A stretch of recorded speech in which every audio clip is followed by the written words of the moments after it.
Hi, Steve Addison here for the Movements Podcast, the podcast for people who want to multiply disciples and churches everywhere.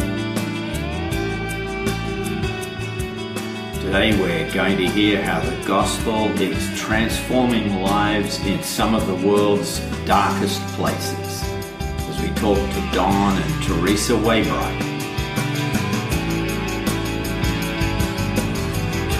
Beginning the ministry, it was a joint effort. We came in ministry together.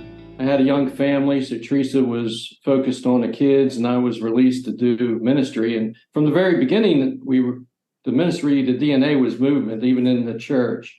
So it was a church as a movement catalyst. When we took on the role at Sugar Creek Baptist Church, about 2005, actually it began in 2011 when we got involved with the North Cluster of the IMB and the movement that was taking place in North India. Basically, we said we were going to adopt Delhi and join them in what they were doing and start entering into that. So at the church, I'll let her tell the rest of the story. At the church, I was trying to mobilize people to enter into this movement. And so we're having these meetings and casting vision of what we're going to do. And I'm expecting my wife would sign up because she always wanted to go to India, and she didn't sign up. So I'll let her tell the rest of it. It's true. I didn't sign up.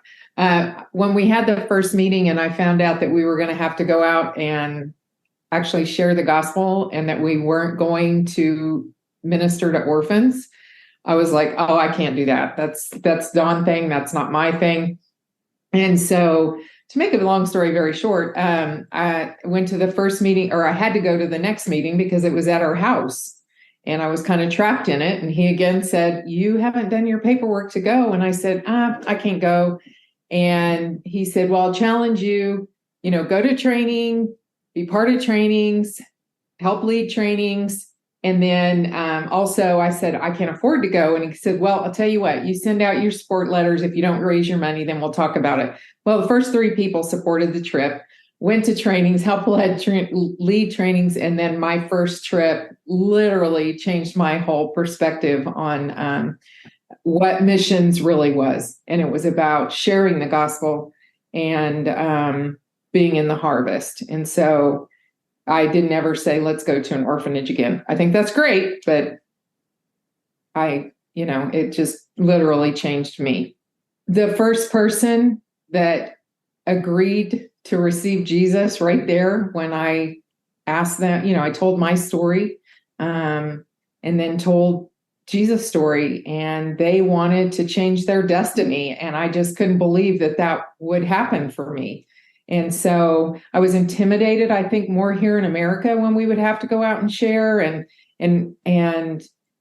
it was to hear what they were living through, and that, especially because we were in a Hindu culture. And so how many gods they had in their, they would literally tell me, my gods don't answer my prayers. And so being able to know that we serve a God that answers their prayers. And then when they accepted Jesus, their whole countenance changed. Their whole destiny was changed. You had some signs and wonders. Oh, yeah, we did. About Mala. And we had a healing take place that was miraculous. And we were told she was going to die. So we went to pray over her. And she actually, when we got to the hospital, she was bringing me a chair. And we got chased out of the hospital because so many people were accepting Jesus because of her healing. And then she came out and bought us chai afterwards.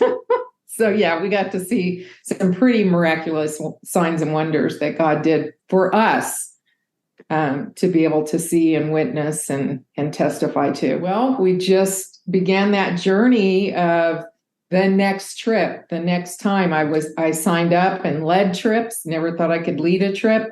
Helped lead trainings, and which then expanded to different places as well, not just India. I then came home and I was committed to our community, going to some of the communities here that had refugees from Nepal and Bhutan and India. We began, studies, Bible studies. We began outreach. We began just doing life we would go every Friday night and spend Friday night in the apartment complexes. Even on our anniversary one year, Don said, "Where are we going for our anniversary?" And I said, "It's Friday night. We have to go to the apartments. We said we'd be there."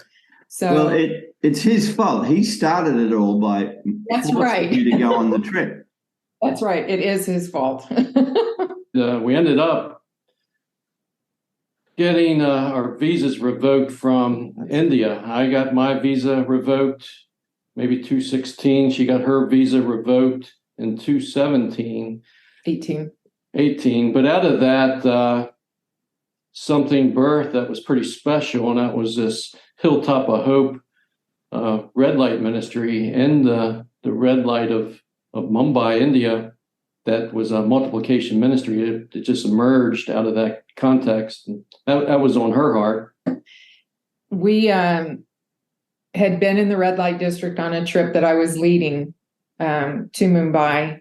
And then our next time in is when it got revoked. But on that trip where we founded Hilltop of Hope, we got to go into the red light district, pray over the people there, share the gospel. But while we were there, we found a guy that had been ministering to the women in the red light district, trying to help them learn a trade, a skill to get them out of there so that they could sustain themselves. And they asked us, me and my partner that was there, Kathleen, how can you up their game? What can you do to help us up their game? And so that's when, we came back, we started praying about what we could do to help them develop some patterns to take back and all. But what we loved was, first off, our national leadership that was there on the ground that was about the gospel. It wasn't just about a compassion ministry or a social ministry or social justice. That's great, but they lead with the gospel. That's first and foremost. And that's even, on our website for Hilltop of Hope, that's one of the things we talk about is we lead with the gospel. And multiplication, discipleship is first and foremost part of that ministry, or what leads it really. And then the teaching them skills, life skills, is secondary. So we have many, many women that have accepted Jesus, come out of the red light district, out of that trade, but they are the ones now that are leading, the charge and going back in and rescuing other women. Some of them we do get we rescue out of there literally because they need to be out of there. But many of the ones that are changing lives right now were red light background believers, is what we call them, RBBs. And they're now leading the task of going back in and rescuing other women with the gospel. So her and her partner, when they went back with these simple patterns of these bags that could sell in the U.S., that's when they got their visas revoked and got removed from the country. But the thing just flourished from there. Without us. Yeah, they've rescued over 400 women completely out of that context, and also returned many of the daughters of Nepal. Every year, 15,000 girls a year are trafficked out of mountain villages of Nepal into the brothels of India, and many of them into Mumbai. And we've been able to see the daughters of Nepal return. So that's been great. We continue just to lead that effort, and she's in charge of all the sales here on the U.S. side and all this, the story events and getting that story out. So if someone went searching for Hilltop of Hope, they would find where they could purchase the products and donate or purchase products. Yeah. Hilltopofhope.com. Since we haven't been able to get back in, I personally have not met the women that are leading the charge on the ground because we haven't been able to get back in. We've only seen videos or gotten pictures. We get lots of pictures and stories. But one example I will tell you is when Don was talking about returning the daughters of Nepal. In January of this year, we got to go to a place in Kathmandu called Asha, Nepal. And we have partnered with them on when we do get young children and women from Mumbai that need to go back or that can go back, that we can get them back into Nepal.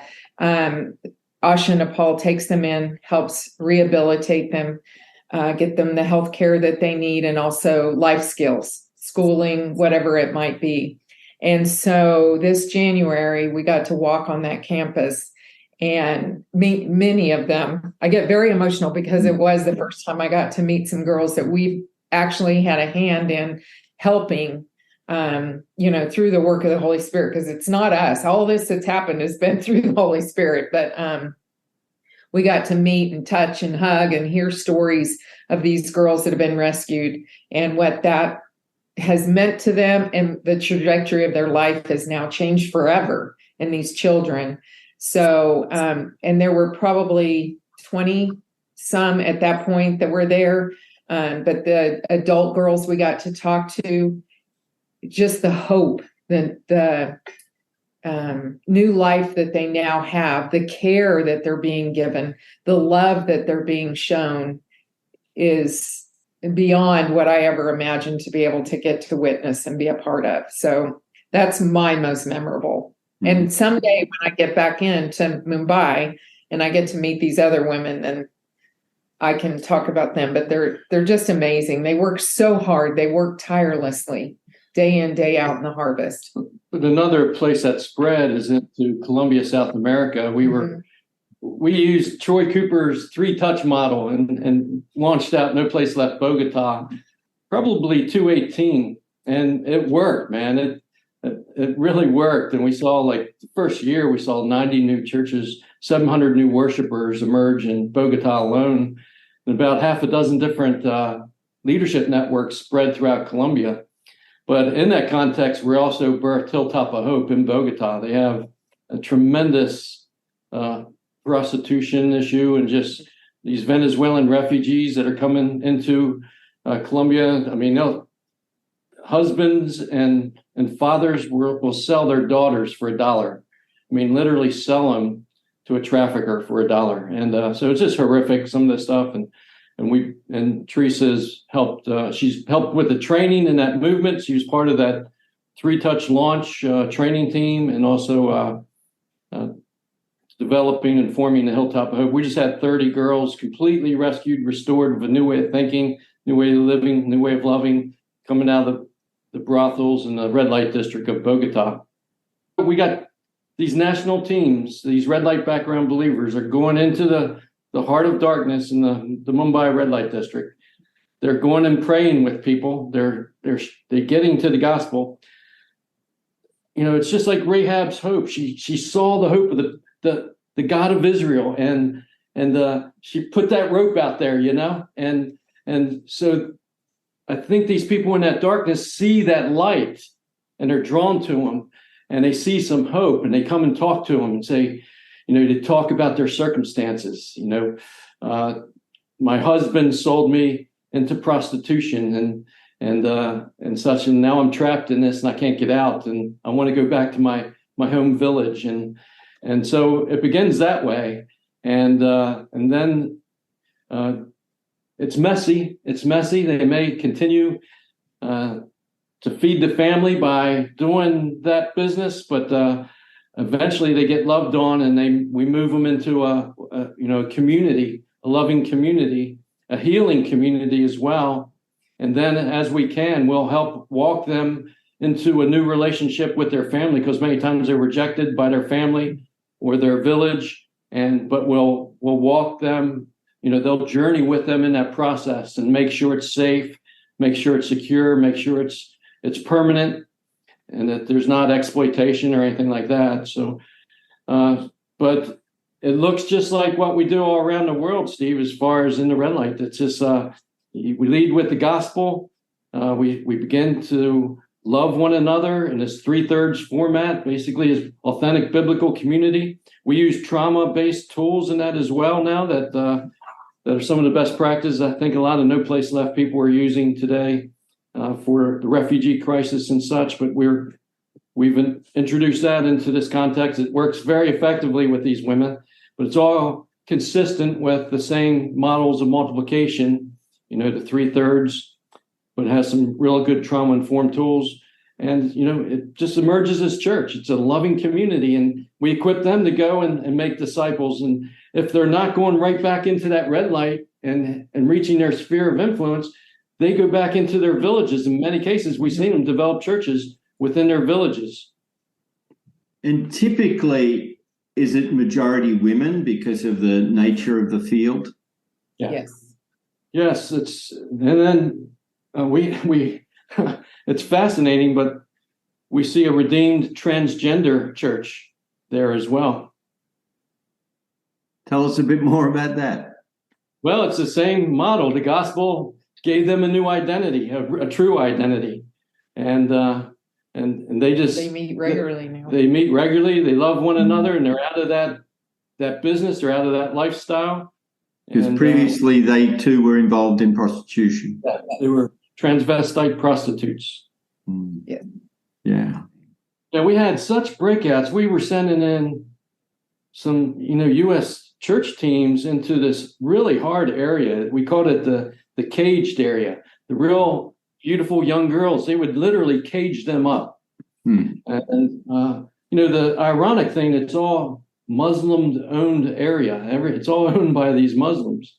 And but basically, we're going in there same way with these church teams, just undercover. They'd have headscarves on and glasses, and they'd get to the gospel, and they were having such breakthroughs. We now, instead of calling it the caged place, we call it Freedom Street.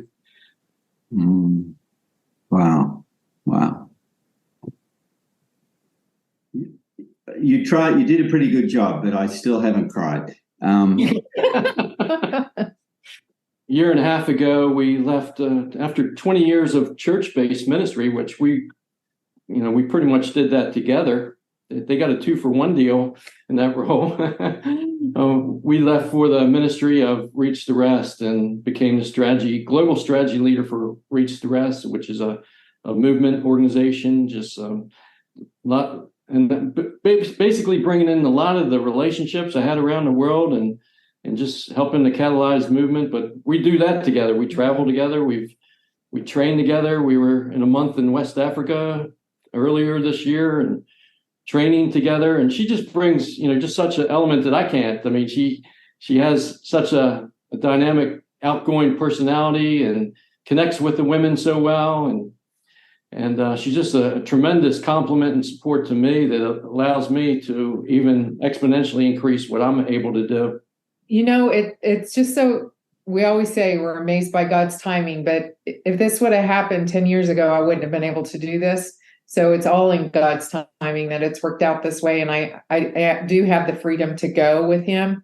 And I'm always amazed to be able to see Don in action. First off, it's so much fun to be traveling alongside him, but then to be able to be an asset and train and lead and work with, our leaders and our partners out there has been really rewarding, I think, would probably be the word I'm looking for, just to be able to speak into these people's lives and be a part of them. But, you're on an equal footing with them. I just love being able to watch them when we do some of these trainings, to watch them learn the tools, and then they're up there just nailing it when we do the repetitions. And then you take them out sometimes for the first time because maybe their church hasn't done this before.